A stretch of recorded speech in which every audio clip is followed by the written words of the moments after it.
Hello friend, SP education में आपका हार्दिक स्वागत है।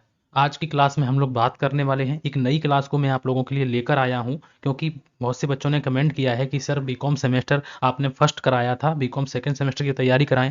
तो वैसे तो मैंने तैयारी पहले ही कराई हुई है आप लोगों की, लेकिन फिर से हम लोग 2025 बैच में हम लोग लेकर आए हैं। 2025 के जो स्टूडेंट हैं, 2025 बैच जो है उसके लिए हम लोग एक नई तरीके से क्लासों को लेकर आए हैं। उसमें हम लोग बात करने वाले हैं वित्तीय लेखांकन। वित्तीय लेखांकन की बात करेंगे हम लोग, फाइनेंशियल अकाउंटिंग की बात हम लोग यहाँ पर करने वाले हैं। ठीक है, और यहाँ पर जो भी क्वेश्चन होंगे हम लोग उनको अच्छी तरीके से अध्ययन करेंगे और उनके कॉन्सेप्ट को, अगर आप लोगों को कॉन्सेप्ट भी पढ़ना है तो आप लोग कमेंट कीजिए। और मैं यहाँ पर जो है कराने वाला हूँ वो मैं आप लोगों की एमसीक्यू तैयारी कराने वाला हूँ और कुछ कॉन्सेप्ट भी मैं आप लोगों को यहाँ पर बताने वाला हूँ। जो प्रीवियस ईयर क्वेश्चन पेपर हैं उनकी भी चर्चा हम लोग करने वाले हैं। जो है, अब जैसे मान लो क्वेश्चन हल करेंगे और जो पिछले साल क्वेश्चन पूछे गए हैं प्रीवियस ईयर मतलब पेपरों में, उनकी बात भी हम लोग करने वाले हैं। तो क्लास नंबर हम लोग 1 की आज हम लोग बात करने वाले हैं, पहली क्लास है आप लोगों के लिए। लेकिन अगर हम लोग बात करते हैं कि अगर हम लोग सेमेस्टर की बात करते हैं बीकॉम सेमेस्टर में, अगर हम लोग फर्स्ट सेमेस्टर को मैंने अच्छी तरीके से आप लोगों को अच्छी तरीके से ऑर्गेनाइजेशन की क्लासें मैंने आप लोगों को कराई हैं। अगर आप लोगों को देखनी है तो आप लोग प्ले लिस्ट पर जाके देख सकते हैं। बीकॉम सेमेस्टर अगर हम लोग बात करते हैं प्रथम की, बीकॉम में अगर हम लोग बात करते हैं सेकेंड सेमेस्टर की, तो सेकेंड सेमेस्टर में हम लोगों का बिजनेस मैनेजमेंट होगा, फाइनेंशियल अकाउंटिंग हम लोग करने वाले हैं। ये इस सब्जेक्ट को हम लोग सबसे पहले यहाँ पर देखने वाले हैं। ये पेपर आप लोगों का कोर्स है और यहाँ पर हम लोग थ्योरी की बात हम लोग करने वाले हैं। थ्योरी भी है और यहाँ पर जो है 4 क्रेडिट की बात हुई है। उसके बाद हम लोग कंप्यूटराइज्ड अकाउंटिंग की बात करेंगे और यहीं पर हम लोग ई कॉमर्स की बात करेंगे और बिजनेस इकोनॉमिक्स की बात करेंगे। तो बिजनेस इकोनॉमिक्स की बहुत से स्टूडेंट पढ़ना चाहते हैं, तो बिजनेस इकोनॉमिक्स की भी बात आप लोग करेंगे, बिजनेस मैनेजमेंट की भी बात करेंगे हम लोग। और लेकिन यहाँ पर जो हम लोग बात करते हैं तो ये सभी जो हैं आप लोगों के एमसीक्यू पेपर होने वाले हैं क्योंकि सेमेस्टर सेकंड है। तो अगर एमसीक्यू है तो एमसीक्यू, और अगर कॉन्सेप्ट में अगर आप लोग थ्योरी में है तो थ्योरी में हम लोग बात करने वाले हैं। ठीक है, तो यहाँ पर जो है मैंने बता दिया है, इस प्रकार से हम लोग करने वाले हैं। और थर्ड सेमेस्टर में अगर आप लोग बच्चे जो हैं स्टूडेंट लेना चाहते हैं तो कंपनी लॉ की क्लासें चल रही हैं। अगर कंपनी लॉ लेना चाहते हैं तो ठीक है, और अगर आप लोग कॉस्ट अकाउंटिंग लेना चाहते हैं तो कॉस्ट अकाउंटिंग की 19 क्लासें हो चुकी हैं और भी जो क्लासें हैं वो मुझे आप लोगों को करानी है।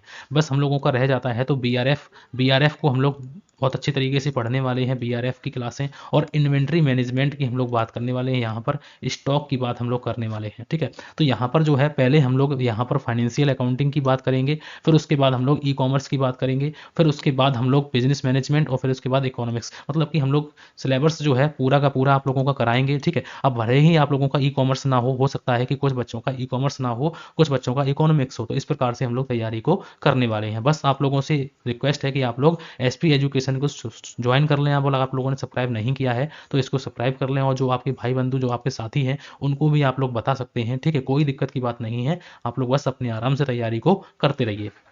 अगर हम लोग पिछली साल की बात करते हैं तो आप लोग कहेंगे कि आपने क्या किया, तो पिछली साल भी हम लोगों ने फाइनेंशियल अकाउंटिंग की क्लासें की थी। आप लोग देख सकते हैं कि मैं आप लोगों को दिखा देता हूं कि इस प्रकार से हम लोगों ने क्लासें की थी। और अभी भी वो क्लासें जो हैं मैंने यहाँ पर जो है क्लासें वो आप लोगों को पूरी की पूरी क्लासें मिल जाएंगी। यहाँ पर ध्यान से देख लीजिए कि ये 25 वीडियो है यहाँ पर दिखे हुए हैं, और यहाँ पर जो है मैंने क्लासें एक एक अच्छी तरीके से ली हुई है।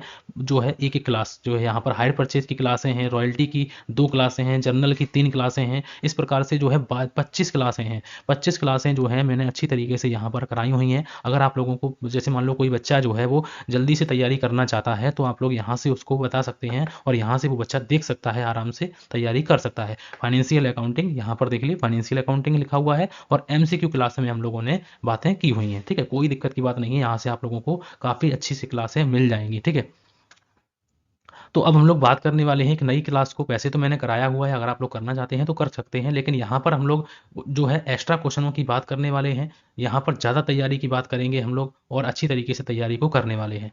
सबसे पहला क्वेश्चन लिखा हुआ है आप लोगों का, सबसे पहला ही क्वेश्चन लिखा हुआ है आप लोगों की स्क्रीन पर कि एक सार्वजनिक लेखांकन में सम्मिलित है। तो एक सार्वजनिक लेखांकन में क्या सम्मिलित है वो क्वेश्चन हम लोगों से पूछा गया है कि फर्म का बजट बनाना, अंकेक्षण एवं कर नियोजन करना, या फिर सरकार के लेखे रखना या फिर विश्वास पर कार्य करना। तो एक सार्वजनिक लेखांकन का यहाँ पर हमसे जो है सार्वजनिक लेखांकन में सम्मिलित है। तो क्या क्या सम्मिलित है सार्वजनिक लेखांकन में? तो हम लोगों को सबसे पहले तो ये मालूम हो कि लेखांकन क्या होता है। तो अगर कॉन्सेप्ट भी पढ़ना है तो आप लोग कमेंट कीजिए, मैं आप लोगों को कॉन्सेप्ट भी बहुत अच्छी तरीके से बताऊंगा। तो यहाँ पर अगर हम लोग लेखांकन की बात करते हैं तो लेखांकन में लिखा हुआ है कि लेखांकन व्यापार की भाषा है। एक बार क्वेश्चन यही पूछा गया था कि लेखांकन जो है वो व्यापार की भाषा है। व्यापार की भाषा क्या है? तो लेखांकन जो है वो व्यापार की भाषा है। और लेखांकन का आशय लेखांकन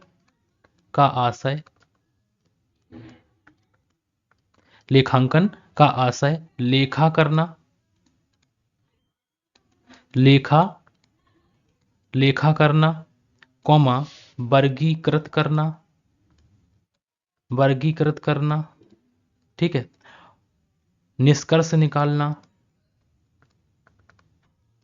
निष्कर्ष निकालना, निष्कर्ष निकालना, विश्लेषण करना, विश्लेषण विश्लेषण और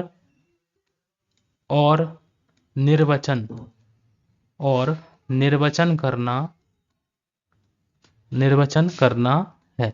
तो ये हो गया हम लोगों का लेखांकन का। लेखांकन का मतलब हम लोगों से यहीं से क्वेश्चन बने थे कि व्यापार की भाषा पूछी गई थी और एक क्वेश्चन ये पूछा गया था कि लेखांकन में क्या क्या सम्मिलित है। तो लेखा करना सबसे पहला काम है, लेखा करना। फिर उसके बाद है वर्गीकृत करना। वर्गीकृत में क्या आता है? खाता बही बनाना। निष्कर्ष निकालना, निष्कर्ष निकालना ये नेक्स्ट कार्य होता है विश्लेषण करना और निर्वचन करना। तो इस प्रकार से जो है लेखांकन के स्टेप भी हम लोगों से पूछे जाते हैं। तो लेखांकन का अर्थ आप लोगों को समझ में आ गया होगा कि सार्वजनिक लेखांकन में सम्मिलित है। तो अगर हम लोग बात करते हैं इस क्वेश्चन की तो यहाँ पर जो इसका सही आंसर है कि सार्वजनिक लेखांकन का मतलब है कि अंकेक्षण एवं कर नियोजन। तो अंकेक्षण मतलब कि कोई की जांच करना, खातों की जांच करना और कर नियोजन करना ही हम लोगों का सार्वजनिक लेखांकन में आ जाता है। तो इसका राइट आंसर क्या हो जाएगा? इसका सही आंसर हो जाएगा बी ऑप्शन, बिल्कुल सही आंसर हो जाएगा। इसका सही आंसर क्या हो जाएगा? इसका सही आंसर हो जाएगा बी ऑप्शन, बिल्कुल सही आंसर हो जाएगा। उसके बाद हम लोग नेक्स्ट क्वेश्चन की तरफ चलते हैं और नेक्स्ट क्वेश्चन में लिखा हुआ है कि अगर हम लोग यहाँ पर बात करते हैं कि लेखांकन में जो है, अगर हम लोग बात करते हैं कि यहाँ पर लेखांकन कैसी धारणा है, तो लेखांकन संकुचित धारणा है या फिर विस्तृत धारणा है या फिर दोनों है। तो इस प्रकार से हम लोग बता सकते हैं कि लेखांकन एक विस्तृत धारणा है। कैसी धारणा है? विस्तृत धारणा है। तो यहाँ पर हम लोग बात करते हैं तो लिख सकते हैं कि लेखांकन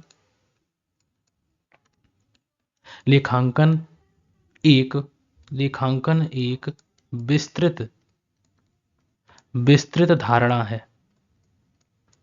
विस्तृत धारणा है। इसमें वित्तीय लेखांकन वित्तीय लेखांकन सम्मिलित होता है। इसमें वित्तीय लेखांकन है।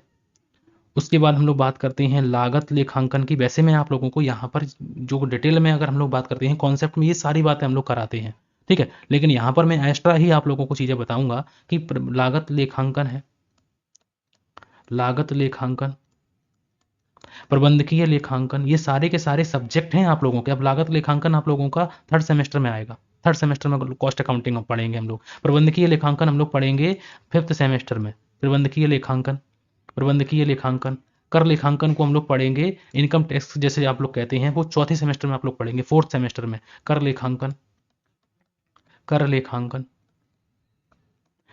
ठीक है। सरकारी लेखांकन, सरकारी लेखांकन, सरकारी लेखांकन आदि इसमें सम्मिलित होते हैं, ठीक है। और भी होते हैं लेकिन वो मैं आप लोगों को यहाँ पर बता देता हूँ कि वित्तीय लेखांकन आप लोगों का इस बार सब्जेक्ट है। उसके बाद लागत लेखांकन आप लोगों का नेक्स्ट होगा थर्ड सेमेस्टर में। फिफ्थ या सिक्स में होगा आप लोगों का प्रबंधकीय लेखांकन। कर लेखांकन होगा आप लोगों का फोर्थ में। सरकारी लेखांकन आप लोगों का अलग से होगा, ठीक है, जैसे अंकेक्षण हम लोग कह सकते हैं। तो अंकेक्षण की बात हम लोग और कर नियोजन की बात हम लोगों की इसमें हो जाती है। सार्वजनिक लेखांकन में हम लोग सम्मिलित करते हैं। तो हम लोग सार्वजनिक लेखांकन में जो है अंकेक्षण और नियोजन को सम्मिलित करते हैं। ये कुछ एक्स्ट्रा बातें लिखाई हैं, इनको भी आप लोग लिख सकते हैं, ठीक है, कोई दिक्कत की बात नहीं है। दूसरे क्वेश्चन पे और चलते हैं, और दूसरे क्वेश्चन में लिखा हुआ है यहाँ पर, दूसरे क्वेश्चन में लिखा हुआ है कि लेखांकन एक पेशा है। लेखांकन एक जो है वो पेशा है, क्योंकि लेखांकन एक पेशा है क्योंकि इसके सिद्धांत हैं, इसकी संकल्पनाएं हैं, इसमें ज्ञान, अनुभव, बुद्धि की आवश्यकता होती है, यह पूर्ण विज्ञान है। तो लेखांकन एक पेशा है, क्यों है? क्योंकि ये कहा गया है कि क्योंकि इसमें जो है, इसमें ज्ञान होता है, इसमें ज्ञान चाहिए, अनुभव की होनी चाहिए और बुद्धि की आवश्यकता होती है, इसीलिए जो है लेखांकन एक पेशा है। कोई जो है, जो जैसे मान लो कि जो अनपढ़ व्यक्ति है वो लेखांकन कर सकता है, तो आप कहेंगे नहीं कर सकता है। लेकिन अगर हम लोग अनपढ़ व्यक्ति की बात करते हैं, तो अनपढ़ व्यक्ति जो है, अगर हम बात करते हैं तो जैसे कि दुकान खोल सकता है, तो अनपढ़ व्यक्ति जो है दुकान चला सकता है, बिल्कुल चला सकता है, ठीक है, बिल्कुल चला सकता है। लेकिन अगर लेखांकन करने के लिए अकाउंटिंग, जैसे डॉक्टर डॉक्टर अगर हम लोग डॉक्टरी करनी है तो उसके लिए हम लोगों को पढ़ना होगा। ठीक उसी प्रकार से अगर हम लोग लेखांकन करते हैं तो इसके लिए हम लोगों को पढ़ना होगा, और पढ़ने के लिए हमें ज्ञान की, अनुभव की और बुद्धि की आवश्यकता होती है, इसीलिए इसको पेशा कहा जाता है। और पेशे में हम लोग बात करते हैं तो पेशे में हम लोगों का आ जाता है, जैसे अध्यापक होते हैं, अध्यापक होते हैं, ठीक है, अध्यापक होते हैं। और जैसे मान लो हम लोगों को सीए होते हैं, सीए जो होते हैं, जैसे इन्हीं के द्वारा जो है वो लेखांकन जो है, अकाउंटिंग की जांच की जाती है, अंकेक्षण किया जाता है, ठीक है। उसके बाद जैसे मान लो हम लोग बात करते हैं डॉक्टर की बात करते हैं, वकील की बात करते हैं, तो ये सभी लोगों का ये क्या होता है, ये इन सभी लोगों का ये पेशा होता है, ठीक है। ये व्यापार नहीं होता है, व्यापार में वस्तुओं का क्रय विक्रय होता है, ये वस्तुओं का ना करके ये सेवाओं का क्रय विक्रय करते हैं। ये किनका ये सेवाओं को देते हैं, इसीलिए इनका ये पेशा कहा जाता है, ठीक है। तो ये बात आप लोगों को याद होनी चाहिए, और ये बी और सी ऑप्शन इसका सही आंसर हो जाएगा, विद डिटेल की मैंने समझा दिया है। उसके बाद यहाँ पर हम लोग बात करते हैं कि लेखांकन की वैज्ञानिक पद्धति मानी जाती है। तो लेखांकन की अगर हम लोग वैज्ञानिक पद्धति बात करते हैं, तो लेखांकन की वैज्ञानिक पद्धति मानी जाती है। तो कौन सी वैज्ञानिक पद्धति मानी जाती है? तो एक हरा लेखा प्रणाली को तो हम लोग अपूर्ण अपूर्ण लेखा प्रणाली भी कहते हैं, और ये हम लोगों का अलग से एक पार्ट है, अलग से एक लेसन है, हम लोगों को ये पढ़ना होगा, ठीक है, इसको हम लोग पढ़ेंगे। लेकिन लेखांकन की वैज्ञानिक पद्धति, वैज्ञानिक पद्धति का मतलब है कि दोहरा लेखा प्रणाली, डबल जो है, इस पर बात आती है, डबल अकाउंटिंग सिस्टम पर। तो ये इसका राइट आंसर क्या हो जाएगा? बस B option, sorry C option बिल्कुल सही आंसर हो जाएगा कि लेखांकन की एक वैज्ञानिक पद्धति कौन सी है, तो ये दोहरा लेखा प्रणाली है। और लेखांकन जो है डबल अकाउंटिंग सिस्टम पर आधारित होता है। कैसे होता है? तो एक पक्ष होता है इसका डेबिट का, और एक पक्ष होता है इसका क्रेडिट का। डेबिट पक्ष होता है, एक होता है डेबिट का और एक होता है क्रेडिट का, ठीक है, एक होता है क्रेडिट का, ठीक है। तो यहाँ पर हम लोग बात करेंगे, क्योंकि जर्नल जब हम लोग पढ़ेंगे तो डेबिट क्रेडिट को अच्छी तरीके से हम लोगों को पढ़ना होगा। जर्नल को पढ़ते समय डेबिट क्रेडिट को भी सही तरीके से पढ़ना होगा। अब डेबिट क्रेडिट का मतलब यहाँ पर क्या होता है? तो डेबिट क्रेडिट का मतलब होता है यहाँ पर, इसे कहते हैं ऋणी, इसे कहते हैं हिंदी में ऋणी, और इसे कहते हैं हम लोग धनी, ठीक है।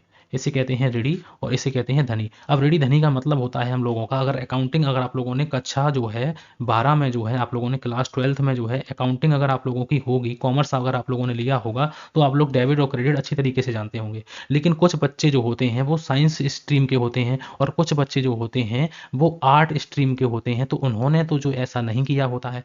तो मैं यहाँ पर उनको भी ध्यान में रखते हुए उनको भी ये बात बता देता हूँ कि दो पक्ष होते हैं। जब हम लोग कोई भी लेन देन करते हैं तो यहाँ पर दो पक्ष होते हैं। पक्ष याद रखने हैं, कितने पक्ष होते हैं? तो दो पक्ष होते हैं।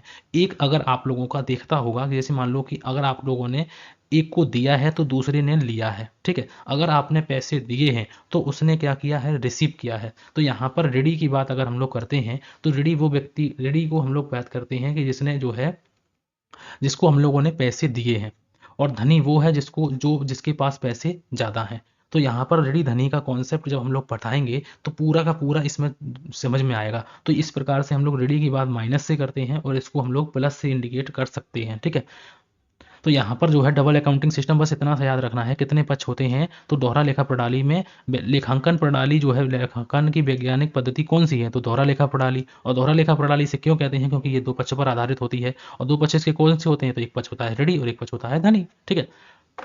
उसके बाद यहाँ पर बात आती है नेक्स्ट क्वेश्चन की, और नेक्स्ट क्वेश्चन की ओर चलते हैं हम लोग 4 नंबर में। और 4 नंबर में आप लोग कहेंगे कि 4 नंबर में क्या है? तो ये है हम लोगों का लेखांकन समीकरण नहीं है। अब लेखांकन समीकरण की बात अगर हम लोग करते हैं तो लेखांकन समीकरण से ये क्वेश्चन आएगा ही आएगा, इस बात को याद रखिएगा।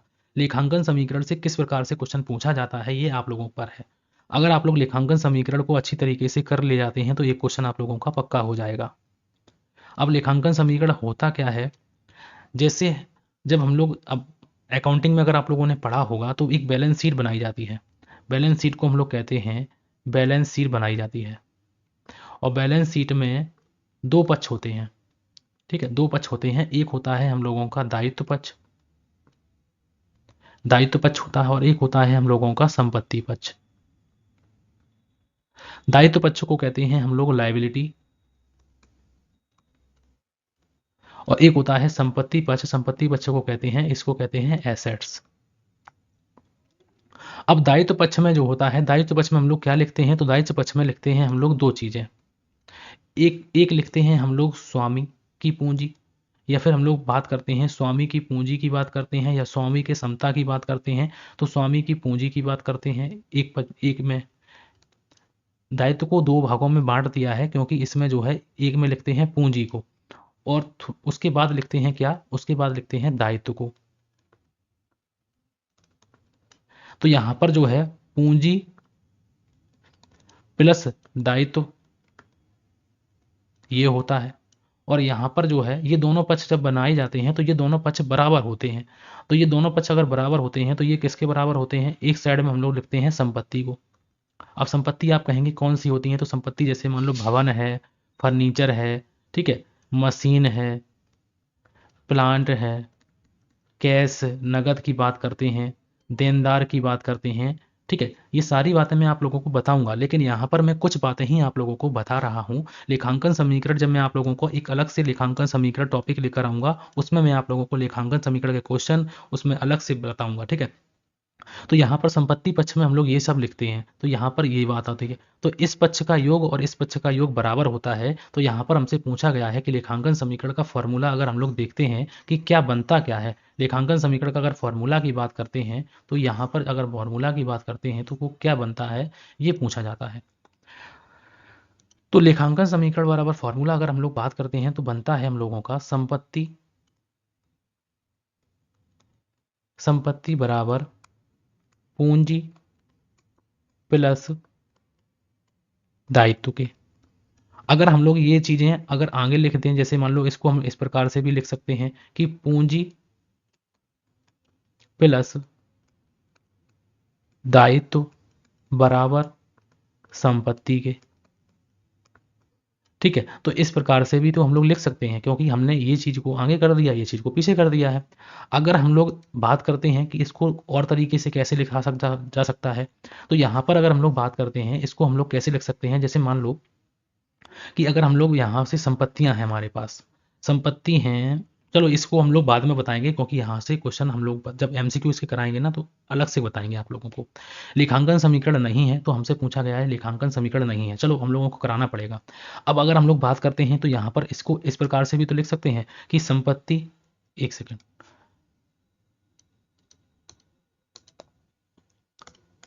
तो यहाँ पर हम लोग इस प्रकार से भी तो लिख सकते हैं कि संपत्ति माइनस, अगर हम लोग कर देते हैं संपत्ति माइनस कर देते हैं अगर हम लोग इसमें से क्या, तो संपत्ति में से अगर हम लोग माइनस कर देते हैं दायित्व को तो भी तो बराबर हो जाती है हम लोगों के क्या, पूंजी। तो यहां पर अगर हम लोग बात करते हैं और दूसरा तरीका क्या है, और भी तरीके हैं। अगर हम लोग संपत्ति में से अगर हम लोग पूंजी को माइनस कर देते हैं तो हम लोगों का क्या आ जाएगा, तो हम लोगों का दायित्व आ जाता है। तो इस प्रकार से क्वेश्चन कई बार पूछे गए हैं। ठीक है, तो यहाँ पर याद रखिएगा कि हम लोगों ने सिर्फ आगे पीछे किया है। अब देखो इन दोनों का अगर हम लोग योग करेंगे, जैसे मान लो कि हम लोगों के पास मान लो पूंजी ना दी जाए तो हम लोगों को ये दोनों चीजें दी जाएं, तो इन दोनों चीजों में से हम लोग क्या करेंगे, जैसे मान लो कि ये हम लोगों को दिया है 3 लाख।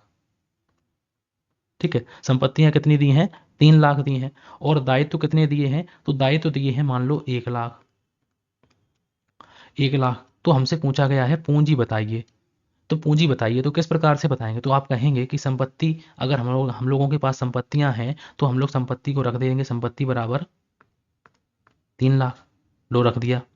माइनस हम लोगों का, अगर हम लोग माइनस कर लेते हैं, और क्योंकि यहाँ से ये चीज़ माइनस हो जाएगी, पक्षांतर करेंगे, तो यहाँ से हम लोग अगर 1 लाख को माइनस कर देते हैं दायित्व में से, तो हम लोगों का पूंजी कितनी आ जाएंगी, 2 लाख आ जाएंगी। तो मैंने बताया भी है आप लोगों को कि ये पक्ष बराबर इसके होता है। तो यहाँ पर अगर हम लोग बात करते हैं कि 1 लाख अगर दायित्व हैं, तो 2 लाख तो ही पूंजी होंगी। अब 2 लाख कैसे आई, तो इसमें से इसको माइनस कर लिया हम लोगों ने, इस प्रकार से आ गई। अब मान लो इसका उल्टा पूछा जाए कि मान लो आपकी बार पूंजी पूछी जाए और दायित्व निकाले जाए, तो इस प्रकार से हम लोग बता सकते हैं। तो हमसे पूछा गया है कि इसमें से कौन सा समीकरण सही नहीं है, तो पूंजी बराबर संपत्ति प्लस दायित्व, तो यही तो हम लोगों का नहीं है। पूंजी बराबर संपत्ति माइनस दायित्व, तो ये भी है। संपत्ति बराबर पूंजी प्लस दायित्व, तो ये भी है। और बाहरी दायित्व बराबर संपत्ति माइनस पूंजी, तो ये भी है। तो ये हम लोगों के हैं। लेकिन राइट आंसर की बात करते हैं तो ये हम लोगों का राइट आंसर हो जाएगा। ठीक है, तो इस प्रकार से हम लोग बता सकते हैं ये हम लोगों का है। उसके बाद नेक्स्ट क्वेश्चन में लिखा हुआ है, और 5 नंबर की बात करते हैं। अब पुस्तपालन, यहाँ पर हम लोग बात आई कि निम्न में से क्या सही है। तो निम्न में से क्या सही है, निम्न में से, निम्नलिखित में से क्या सही है। पुस्तपालन के बाद अंकेक्षण प्रारंभ होता है। तो पुस्तपालन होता क्या है, पहली बात, पुस्तपालन होता क्या है, ये बात भी तो समझ में आई। ठीक है, तो पुस्तपालन के बारे में हम लोग बात कर लेते हैं कि पुस्तपालन का मतलब होता है हम लोगों का क्या चीज।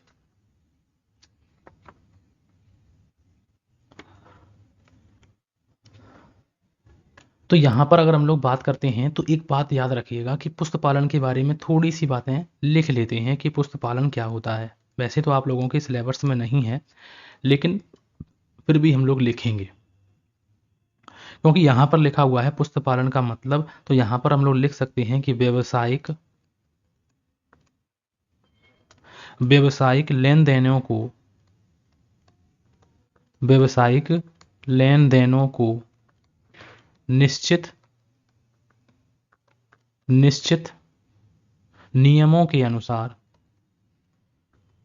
निश्चित नियमों के अनुसार, निश्चित नियमों के अनुसार उचित वहियों में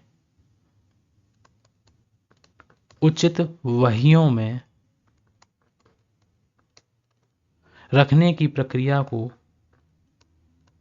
रखने की प्रक्रिया को पुस्तपालन कहते हैं।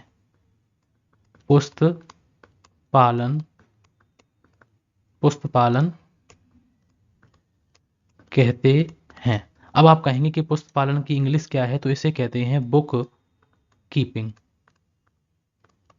बुक कीपिंग, और बुक कीपिंग शब्द 2 शब्दों से मिलकर बना है, एक है बुक और एक है कीपिंग। बुक का अर्थ है पुस्तकें, और कीपिंग का अर्थ है रखना। तो व्यापारिक पुस्तकों को अच्छी तरीके से रखना ही पुस्तपालन कहलाता है, क्योंकि एक व्यापारी जो है उसके लिए व्यापारिक पुस्तकें काफ़ी महत्वपूर्ण होती हैं। तो यहाँ पर मैंने जो एक सारांश के रूप में अगर हम लोग बात करते हैं, तो अच्छी तरीके से या नियमानुसार रखना, नियम के अनुसार रखना, नियमानुसार, नियम के अनुसार रखना। ठीक है, नियमानुसार रखना ही पुस्तपालन कहलाता है। तो यहाँ पर यही बात लिखी हुई है कि व्यावसायिक लेन देन को निश्चित नियमों के अनुसार उचित वहियों में रखने की प्रक्रिया को पुस्तपालन कहते हैं। अब पुस्तपालन के बारे में अगर हम लोग बात करते हैं, तो पुस्तक पालन के बारे में कुछ महत्वपूर्ण बातें भी हैं, उनको भी समझ लेते हैं। तो पुस्तपालन जो है, यहाँ पर अगर हम लोग बात करते हैं कि लेखांकन वहीं से प्रारंभ होता है। एक बात महत्वपूर्ण है आप लोगों के लिए कि लेखांकन, लेखांकन वहीं से, लेखांकन वहीं से प्रारंभ होता है, प्रारंभ होता है, जहां, जहां पुस्तपालन, जहां पुस्तपालन समाप्त, पुस्तपालन का कार्य, पुस्तपालन का कार्य समाप्त होता है।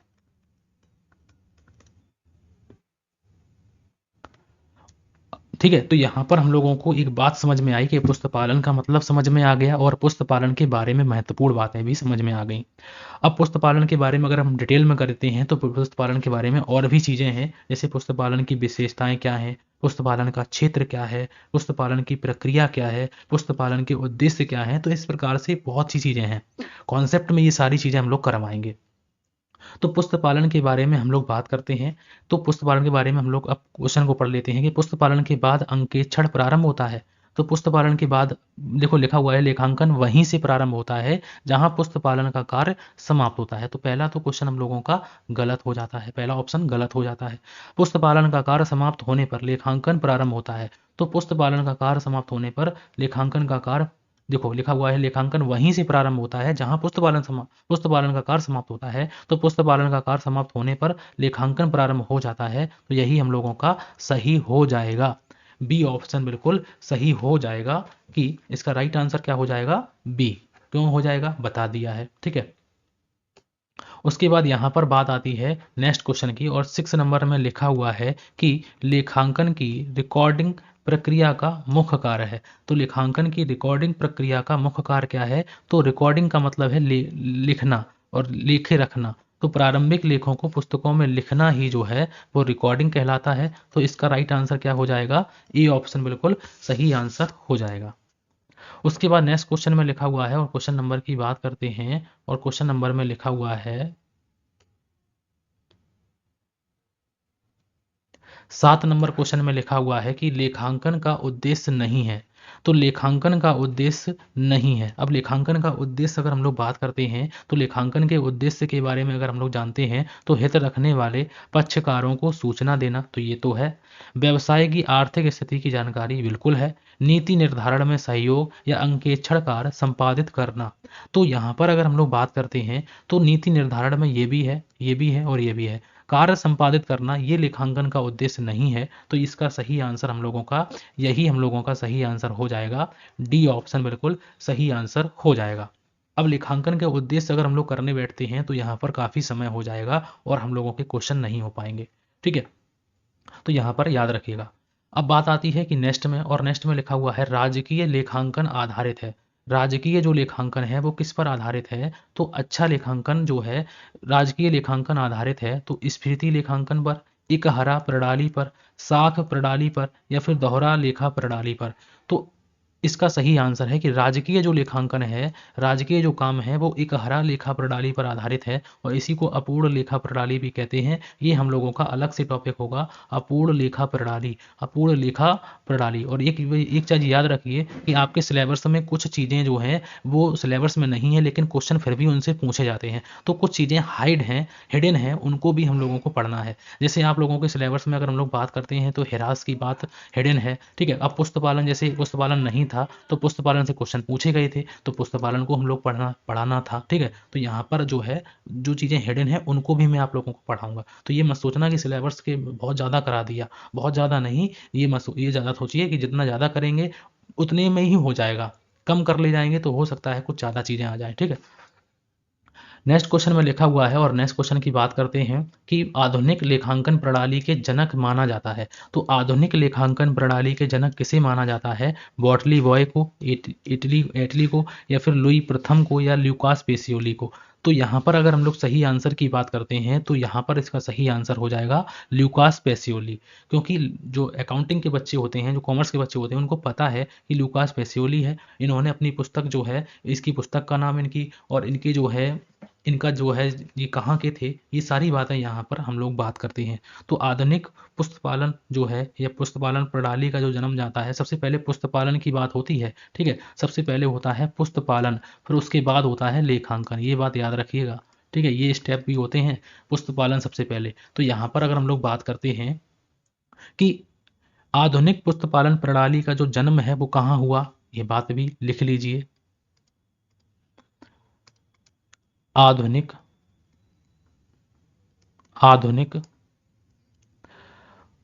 पुस्तपालन प्रणाली का जन्म, पुस्तपालन प्रणाली का जन्म 1494 में, 1494 ईस्वी में इटली के वेनिस नामक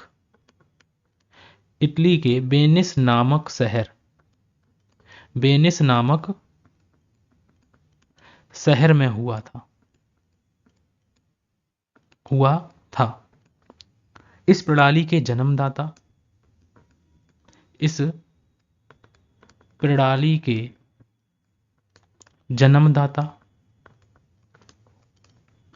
प्रसिद्ध गणितज्ञ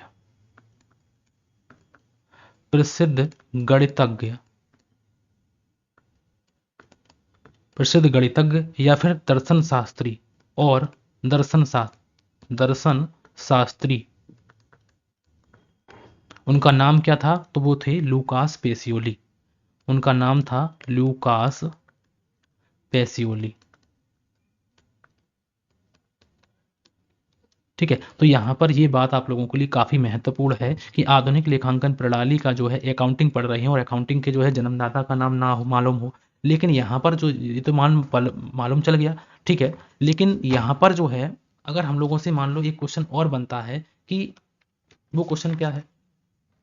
वो क्वेश्चन ये है कि अगर हम लोगों से मान लो पूछा जाए कि भारत में जो है अकाउंटिंग की शुरुआत या अकाउंटिंग का जन्मदाता किसे कहते हैं, तो ये भी क्वेश्चन पूछा गया है। मैं क्वेश्चन पेपर आप लोगों को कल दिखाऊंगा जो क्वेश्चन आप लोगों से अकाउंटिंग के प्रथम पार्ट से या पहले पार्ट से पूछे गए हैं।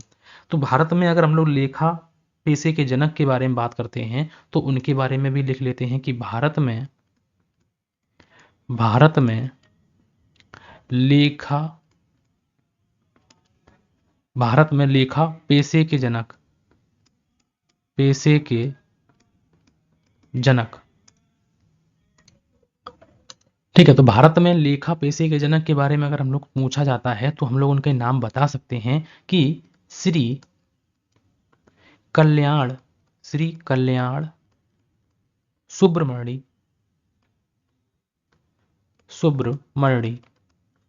अय्यर। तो कभी कभी शॉर्ट में भी लिखा मिल जाता है KS अय्यर। तो KS अय्यर इनके नाम को भी याद रखिएगा कि KS अय्यर भी कहीं कहीं आप लोगों को दिखा मिल सकता है, तो याद रखिएगा। इनका जन्म की बात अगर हम लोग करते हैं तो इनका जन्म जो है वो कब हुआ था? तो 6 जून 1859 को हुआ था और यही भारत में जो है लेखांकन के जो है जनक माने जाते हैं।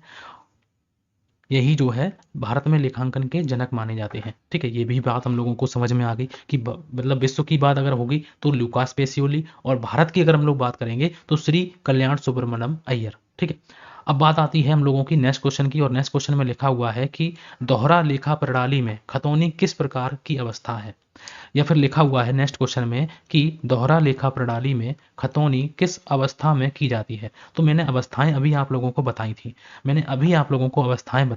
कहाँ पर बताई थी अवस्थाएं? तो मैंने कहा था कि ये अवस्थाएं आती हैं और यहाँ पर ये बातें मैंने बताई थी। लेखा करना, वर्गीकृत करना में ही हम लोगों का खाता वही आता है। वर्गीकृत करने में ही हम लोगों का खाता वही आता है। निष्कर्ष निकालना, विश्लेषण करना, निर्वचन करना, ये सभी जो है अवस्थाएं होती हैं। अब हम लोगों से क्या पूछा है क्वेश्चन कि किस अवस्था में क्या आता है। ये बातें हम लोगों को काफ़ी आती हैं, कई बार पूछी जाती हैं। तो दोहरा लेखा प्रणाली में खतौनी किस अवस्था में की जाती है? तो सारांश की अवस्था में की जाती है, या फिर प्रारंभिक लेखे की स्थिति में की जाती है, या फिर वर्गीकरण या वर्गीकृत में की जाती है, या फिर अंतिम खाते बनाना इसमें की जाती है। तो हम लोग याद रखेंगे कि इसका सही आंसर क्या हो जाएगा। बिल्कुल सही आंसर आप लोग बता रहे हैं सी ऑप्शन, क्योंकि अभी मैंने बताया है वर्गीकृत अवस्था में। तो इसका राइट आंसर क्या हो जाएगा? सी ऑप्शन बिल्कुल सही आंसर हो जाएगा। किस अवस्था में क्या आता है ये सारी बातें कॉन्सेप्ट में बताएंगे। कॉन्सेप्ट भी अगर आप लोगों को पढ़ने हैं तो आप लोग कमेंट जरूर करें, और अगर आप लोगों को ये क्लासें अच्छी लग रही हैं तो आप लोग लाइक करें, शेयर भी करें इनको। ठीक है, नेक्स्ट क्वेश्चन में हम लोग बात करते हैं और नेक्स्ट क्वेश्चन में लिखा हुआ है कि लेखांकन प्रक्रिया का क्रम है। तो लेखांकन प्रक्रिया वो प्रक्रिया भी है, अवस्था भी है। तो लेखांकन प्रक्रिया का क्रम है तो प्रारंभिक लेखा बिल्कुल पहला क्रम है, पहला इसको है। सारांश हम लोगों का दूसरा है, वर्गीकृत तीसरा हम लोगों का है नेक्स्ट है अंतिम खाते। तो इसका क्रम पूछा है, इसका क्रम सही क्रम क्या है, तो ये इसके जो है सही आंसर लिखे हुए हैं, पहला दूसरा तीसरा चौथा। तो हम लोगों का सही आंसर क्या हो जाएगा, पहले पर तो हम लोगों का पहला ही है, बिल्कुल सही लगा हुआ है, तो पहला ठीक है। अब वर्गीकृत करना हम लोगों का दूसरा स्टेप होता है, वर्गीकृत करना। वर्गीकृत करना हम लोगों का कहाँ पर है, तो ये है 2 नंबर पर आता है। फिर उसके बाद हम लोगों का आता है फिर हम लोगों का आता है 3 नंबर पर ये आता है, और 4 नंबर पर हम लोग अंतिम खाते बनाते हैं जिनमें बैलेंस शीट होता है, प्रॉफिट एंड लॉस अकाउंट होता है और व्यापार खाता होता है। तो ये होते हैं 4 नंबर पे। तो इनका सही आंसर क्या हो जाएगा, 1 3 2 4। तो 1 3 2 4 हम लोगों का इस प्रकार से सी ऑप्शन हम लोगों का सही आंसर हो जाएगा, क्योंकि मैंने कहा था क्वेश्चन पूछा गया है और क्वेश्चन पूछा जाता है। नेक्स्ट क्वेश्चन में लिखा हुआ है, और नेक्स्ट क्वेश्चन की बात करते हैं। और नेक्स्ट क्वेश्चन में लिखा हुआ है 12 नंबर क्वेश्चन में लिखा हुआ है कि लूकास पेसियोली ने अपनी पुस्तक कब लिखी थी। तो लूकास पेसियोली ने, मैंने अभी बताया है आप लोगों को, कब लिखी थी, सन 1494 में लिखी थी, 1494 में लिखी। ठीक है, तो यहाँ पर हम लोगों का राइट आंसर क्या हो जाएगा, 1494 हो जाएगा। लेकिन अगर पुस्तक मान लो पूछी जाती है तो पुस्तक का नाम क्या बताएंगे, तो इसकी पुस्तक का नाम है, इनकी पुस्तक का नाम है डी कंप्यूटी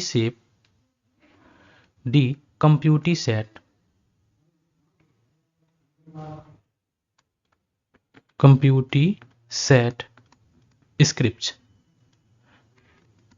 तो कहीं भी ऐसा नाम लिखा मिले, वैसे तो आप लोगों को याद नहीं करना है, अब याद हो गया। ये मानिए कि अगर मान लो आप लोगों ने पहली बार पढ़ा है तो ठीक है, लेकिन ऑप्शन में आएगा ना तो आप लोगों को ये ऑप्शन अलग से दिखेगा। ठीक है, ये ऑप्शन आप लोगों को अलग से दिखेगा। ठीक है, उसके बाद नेक्स्ट क्वेश्चन में लिखा हुआ है 13 नंबर क्वेश्चन में, और 13 नंबर क्वेश्चन में लिखा हुआ है कि मानव संसाधन लेखांकन का आशय है। मानव संसाधन का मतलब होता है जब भर्तियां की जाती हैं कर्मचारियों की, तो कर्मचारियों की भर्ती की जाएंगी तो ये किस विभाग के द्वारा की जाएंगी, तो ये HRA विभाग के द्वारा की जाती हैं। तो जिसे हम लोग कहते हैं ह्यूमन रिसोर्स मैनेजमेंट, HRM बोलते हैं। HR आप लोगों ने कई प्राइवेट कंपनियों में सुना होगा, HR होता है।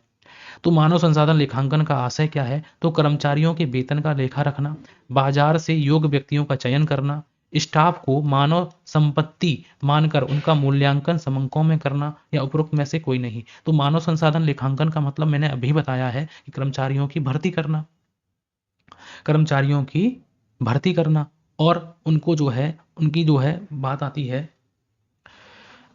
कि उनकी भर्ती करना, उनकी संपत्ति मानकर उनका मूल्यांकन समंकों में रखना, ये लेखांकन में होता है, ये मानव संसाधन के लेखांकन में होता है। तो हम लोगों का सही आंसर क्या हो जाएगा, इसका सही आंसर अगर हम लोगों से पूछा जाता है तो इसका सही आंसर, अब आप लोग बताइए इसका सही आंसर क्या हो जाएगा।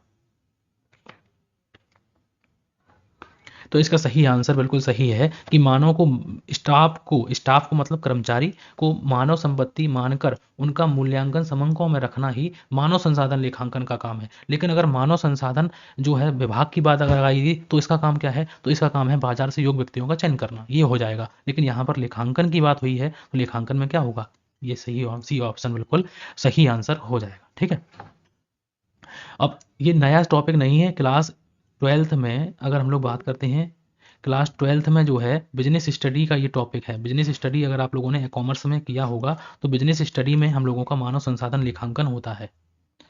ठीक है, लेकिन हम लोग क्या होता है, हम लोग भूल जाते हैं उन चीज़ों को, जो पिछली बार की जो पिछली होती हैं वो हम लोग चीज़ें भूल जाते हैं, बस उनको रिवीजन करते हैं तो हम लोगों को याद रहती हैं।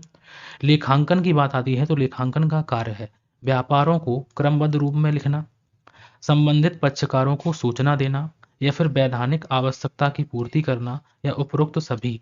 तो लेखांकन का कार्य है, तो लेखांकन की ये जो है, अगर हम लोग कार्य की बात करते हैं तो ये सभी कार्य जो है, लिखना, सूचना देना, पूर्ति करना, तो ये सभी कार्य लेखांकन में होते हैं। जिसका सही आंसर क्या हो जाएगा, डी ऑप्शन बिल्कुल सही आंसर हो जाएगा। उसके बाद नेक्स्ट क्वेश्चन में लिखा हुआ है, और क्वेश्चन नंबर की बात करते हैं। 15 नंबर क्वेश्चन में लिखा हुआ है कि सामाजिक उत्तरदायित्व लेखांकन का आशय है। सामाजिक उत्तरदायित्व लेखांकन का आशय है समाज सेवा करना, बिल्कुल नहीं है। लेखांकन को, क्योंकि यहाँ पर पूछा है सामाजिक उत्तरदायित्व लेखांकन, लेखांकन को समाज के प्रति उत्तरदायी बनाना, व्यवसाय के सामाजिक कार्यों, रोजगार, पर्यावरण सुरक्षा आदि को अंतिम लेखों में प्रकट करना, या फिर मानव संसाधन लेखांकन को उत्तरदायी बनाना।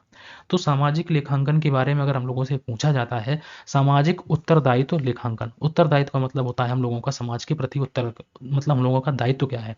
तो समाज के प्रति उत्तरदायित्व है कि व्यवसाय के सामाजिक कार्यों में रोजगार, पर्यावरण सुरक्षा आदि को अंतिम लेखों में प्रकट करना ही हम लोगों का एक सामाजिक उत्तरदायित्व लेखांकन में आता है। जब सामाजिक उत्तरदायित्व लेखांकन को करेंगे तो सारा का सारा अच्छी तरीके से बताएंगे। उसके बाद नेक्स्ट क्वेश्चन में लिखा हुआ है कि निम्न कथन सत्य है। कौन सा कथन जो है इनमें से सत्य है? वित्तीय लेखांकन प्रबंध लेखांकन का पूरक है। वित्तीय लेखांकन का कार्य जहां समाप्त होता है, प्रबंध लेखांकन का कार्य प्रारंभ होता है, बिल्कुल गलत है। लागत लेखांकन प्रबंध लेखांकन की आधार शिला है।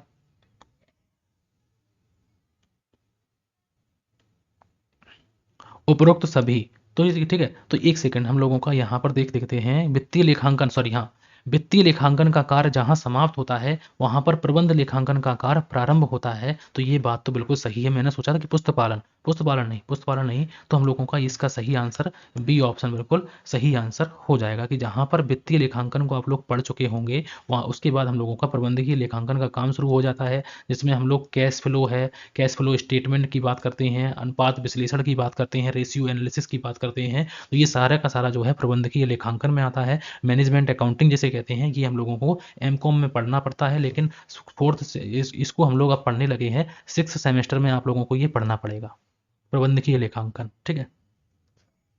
उसके बाद हम लोग बात करते हैं निम्नलिखित में से सही है। मतलब ये निम्नलिखित में सही है, क्या सही है? लेखांकन जो है व्यवसाय की भाषा है, बिल्कुल सही है क्योंकि अभी मैंने लिखा था। लेखांकन व्यवसाय का आधार है। लेखांकन व्यवसाय की कला और विज्ञान है। लेखांकन व्यवसाय के लिए आवश्यक नहीं है। तो इसमें हम लोगों का सही आंसर आप लोगों को बताना है। तो इसका ए ऑप्शन ही मैंने पहले ही बता दिया है कि ये ऑप्शन बिल्कुल सही आंसर हो जाएगा कि लेखांकन व्यवसाय की भाषा है, और मैंने लिखा हुआ था कि लेखांकन व्यवसाय की भाषा है।